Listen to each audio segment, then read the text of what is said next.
ప్రభు నందు ప్రియులారా, ప్రభు నామమున మీకు వందనములు. ఈరోజు దేవుని యొక్క వాక్య ధ్యానము పేతురు రాసిన మొదటి పత్రిక 3వ అధ్యాయము 11వ వచనము. అతడు కీడు నుండి తొలగి మేలు చేయవలెను, సమాధానమును వెదకి దానిని వెంటాడవలేను. దేవుడి ఈ మాటలు దీవించి ఆశీర్వదించునుగాక. గమనించండి ప్రియులారా, మనుషుల మధ్యలో సమాధానము లేకపోతే అలాంటి స్థితి ఒక నరకములా అనిపిస్తుంది. అలాంటి స్థితి నుండి దూరముగా ఎక్కడైనా పారిపోవాలని కోరుకుంటారు. మనుషుల మధ్యలో సమాధానం లేకపోవడానికి కారణం వారి ప్రవర్తన, వారి మాటలే. సామెతల గ్రంథము 15వ అధ్యాయం 1వ వచనాన్ని గమనిస్తే, మృదువైన మాట క్రోధమును చల్లార్చును, నొప్పించు మాట కోపమును రేపునని తెలియజేస్తున్నాడు. నిజమే ప్రియులారా, ఒక మాట అంటే చాలు. ఒక మాట అన్నందుకే ఈనాడు అనేకులు ఆత్మహత్యలు చేసుకున్న ఘటనలు కూడా ఉన్నాయి. అందుకే నాలుక అగ్ని అని యాకోబు భక్తుడు సెలవిస్తూ ఉన్నాడు.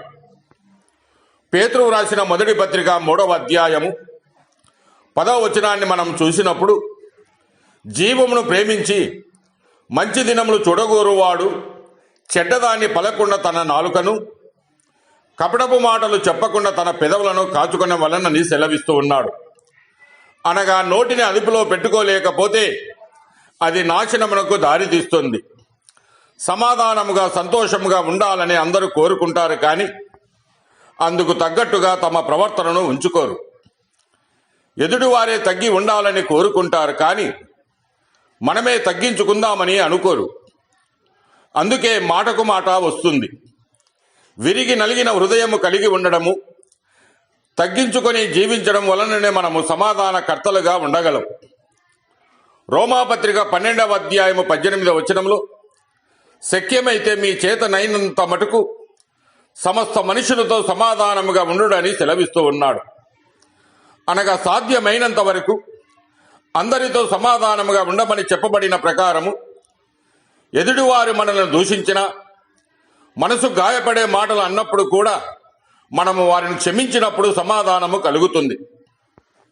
మనము దేవుని బిడ్డలుగా జీవించాలనుకుంటే సమాధానము కలగజేయవలసిన బాధ్యత మన మీదనే ఉంటుంది.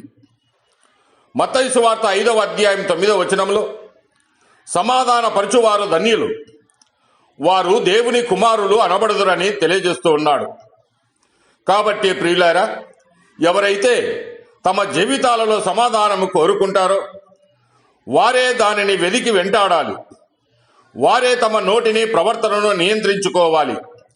అప్పుడే వారు దేవుని బిడ్డలుగా ఉండి వారి జీవితాల్లో నెమ్మదిగా, సంతోషముగా ఉంటాయి. దేవుడు మిమ్మల్ని దీవించి ఆశీర్వదించునుగాక.